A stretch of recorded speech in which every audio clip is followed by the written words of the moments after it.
नमस्कार दोस्तों, क्या आपने कभी सोचा है कि बारिश का पानी कहाँ से आता है और कहाँ चला जाता है? तो आज की वीडियो में हम जल चक्र को इतनी आसान भाषा में समझेंगे कि आप इसे कभी नहीं भूलेंगे। और अगर आपको ऐसी जानकारी पसंद है तो वीडियो को लाइक करें और चैनल को सब्सक्राइब करें। चलिए शुरू करते हैं। जल चक्र। पृथ्वी पर जल के संचयन की प्रक्रिया कैसे होती है?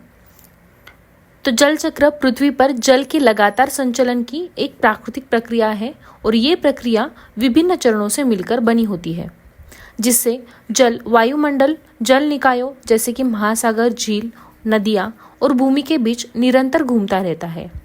यह जल चक्र के संरक्षण और पर्यावरण संतुलन बनाए रखने में महत्वपूर्ण भूमिका निभाते हैं।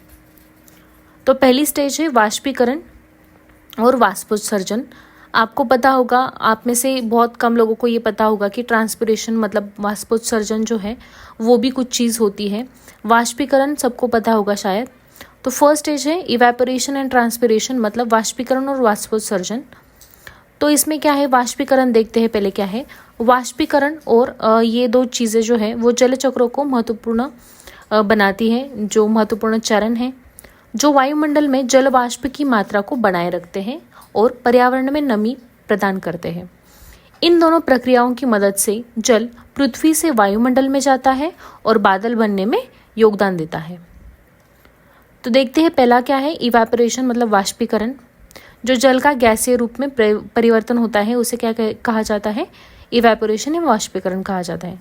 तो ये एक ऐसी प्रक्रिया है जिसमें तरल जल गर्मी के प्रभाव से गैस यानी वाष्प में बदल जाता है और वायुमंडल में चला जाता है।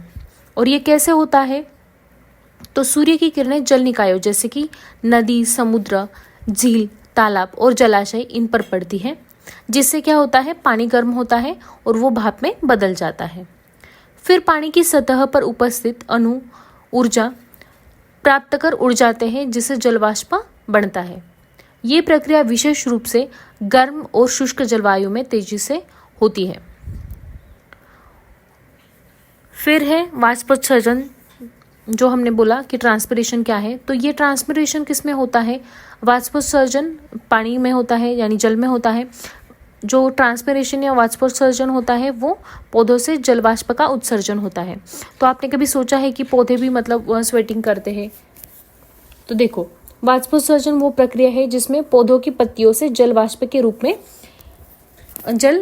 रूप में निकलता है और वायुमंडल में प्रवेश करता है। और ये कैसे होता है, तो पौधों की जड़ों द्वारा अवशोषित पानी जो है वो पत्तियों तक पहुंचता है और पत्तियों की सतह पर मौजूद छोटे छोटे रंध्र मतलब स्टोमेटा बोलते हैं ना हम, तो इससे क्या होता है, यह जल वाष्प के रूप में बाहर निकल जाता है।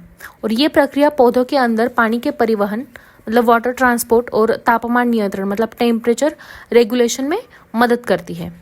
फिर नेक्स्ट देखते हैं वाष्पीकरण और वाष्पोत्सर्जन को प्रभावित करने वाले कारक कौन से हैं।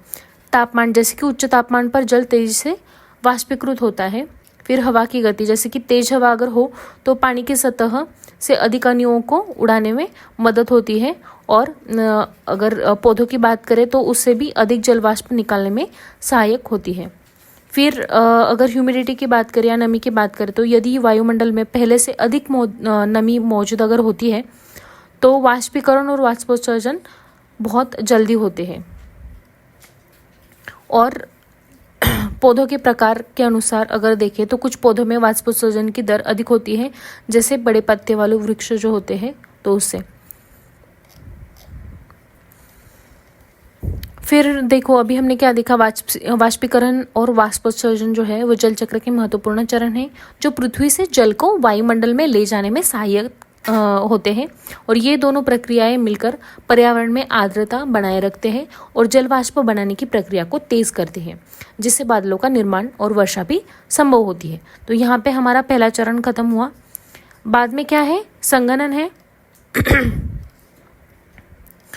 तो संघनन जो है मतलब कंडेंसेशन, वो जल चक्र का एक महत्वपूर्ण चरण है, जैसे कि पहला चरण था जिसमें जल क्या होता है, वाष्प की ठंडी ऊंचाइयों पर जाकर तरल जल की बूंदों में बदल जाता है। मतलब जैसे ही जल ऊपर उठता है वाष्पोत्सर्जन से, तो क्या होता है, उसके बाद में वो ऊपर उठता है और ऊपर जाकर क्या तरल जल की बूंदों में वो बदल जाता है और ये प्रक्रिया बादलों के निर्माण का कारण बनती है, जो आगे चलकर वर्षा या अन्य रूपों में जल को पुनः पृथ्वी पर पहुंचाने में सहायक होती है। फिर संघनन कैसे, मतलब कंडेंसेशन कैसे होता है, तो देखो वाष्पीकरण और वाष्पोत्सर्जन के कारण जल वाष्प वायुमंडल में ऊपर उठता है और जैसे जैसे ये ऊंचाई पर पहुंचता है वायुमंडल का तापमान कम होने लगता है। फिर ठंडे वातावरण में जल वाष्प बारीक जल कणों मतलब वाटर ड्रॉपलेट्स या बर्फ कणों में परिवर्तित हो जाता है और ये जल कण आपस में मिलकर बादलों का निर्माण करते हैं। फिर तापमान, वायुमंडलीय दाब और धूलकण इसके हिसाब से क्या होता है वो कंडेंसेशन या संघनन पर प्रभाव डालते हैं। जैसे कि तापमान अगर ठंडा वातावरण हो तो संघनन की प्रक्रिया तेजी से होती है। फिर अगर कम दाब वाले क्षेत्र हो तो वहाँ पे जल वाष्प अधिक मात्रा में संघनित होता है और फिर धूल या कण की वजह से क्या होता है जल वाष्प के संघनित होने के लिए वायुमंडल में छोटे धूल या धुएं के कण आवश्यक होते हैं जिन पर जल की बूंदें बन सकती है। और संघनन के प्रभाव और उदाहरण के तौर पर देखा जाए तो बादलों का निर्माण होना, फिर ओस जैसे कि ड्यू जो रात में ठंडी हवा हो जाती है और ज़मीन की सतह पर नमी संघनित होकर ओस बनाती है। फिर कोहरा जैसे कि फॉग, फ्रोस्ट, ये सब चीज़ें हैं संघनन के बारे में। फिर इसका महत्व क्या है, जल को पुनः तरल रूप में लाने की प्रक्रिया है। फिर बादलों के निर्माण के माध्यम से क्या होता है वर्षा सुनिश्चित करता है और पृथ्वी पर जल संतुलन बनाए रखता है। और ये जल चक्र का एक अनिवार्य भाग है जो वर्षा और मौसम प्रणाली में महत्वपूर्ण भूमिका निभाता है। और यदि यह प्रक्रिया न हो तो जल वाष्प कभी भी बारिश के रूप में पृथ्वी पर नहीं लौटेगा, जिससे जल संकट उत्पन्न हो सकता है। फिर संघनन के बिना तो न तो बादल बनेंगे और न ही बारिश होगी और न ही जल चक्र पूरा हो पाता है। उसके बाद है वर्षा मतलब प्रेसिपिटेशन, थर्ड पार्ट। तो वर्षा जल चक्र का एक चरण है जिसमें बादलों में बनी जल बूंदें भारी होकर पृथ्वी की सतह पर गिरती है और ये जल वर्षा बर्फ, ओले या ओस के रूप में हो सकती है, जिससे पृथ्वी पर जल की निरंतर आपूर्ति बनी रहती है। मतलब वर्षा सिर्फ वो ड्रॉपलेट्स में ही नहीं गिरेगी, वो बर्फ, ओले, ओस ये सब रूपों में भी वो आ सकती है। फिर वर्षा कैसे होती है, तो देखो संघनन होता है मतलब कंडेंसेशन के बाद क्या होता है उसके कारण बादलों का निर्माण होता है। फिर जब बादलों में जल की बूंदें छोटी और हल्की होती हैं तो हवा में तैरती है। फिर जब बूंदों का आकार बड़ा हो जाता है और वो भारी हो जाती है तो गुरुत्वाकर्षण बल के कारण क्या होता है वो पृथ्वी पर खींच आते हैं और इसके परिणाम स्वरूप क्या होता है वर्षा के विभिन्न रूप पृथ्वी पर गिरते हैं, जैसे कि ओस, ओला, हिम, जल, इन सारे रूप में। फिर वर्षा क्या होती है, जैसे कि जल की बूंद के रूप में अगर गिरती है तो फिर बर्फबारी या स्नोफॉल क्या होता है अगर वो बर्फ़ के रूप में गिरा तो। फिर ओला क्या होता है, ओले या हेल बोलते हैं, जब ठंडे बादलों में जल बूंदें जमकर बर्फ़ के कठोर गोले बना लेती हैं और वो ओले के रूप में गिरती है, जैसे कि कहीं कहीं गिरती है किसी भी मौसम में तो उसको ओला बोलते हैं। फिर ओस क्या रहता है, जब रात में ठंडी सतहों पर जल वाष्प संघनित हो जाता है तो ओस बनती है। फिर वर्षा का महत्व इसके लिए है कि पेयजल का मुख्य स्रोत है, कृषि में सहायक है, वनस्पति और पारिस्थितिक संतुलन बनाए रखता है और जल विद्युत उत्पादन में सहायक होता है।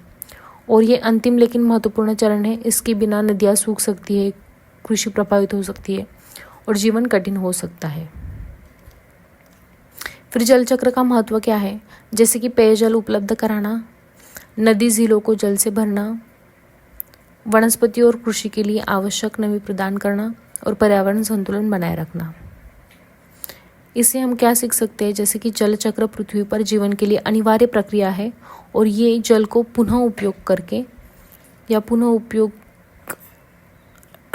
योग्य बनाकर क्या करता है वर्षा, नदियाँ और जल स्रोतों को बनाए रखने में मदद करता है। और यदि यह चक्र बाधित होता है तो सूखा, बाढ़ और जल संकट जैसी समस्याएं उत्पन्न हो सकती है। इसलिए जल संरक्षण अत्यंत आवश्यक है। तो इसके लिए बोला जाता है जल है तो जीवन है। आई होप दोस्तों जल चक्र के बारे में आपको पूरी जानकारी अभी मिली होगी।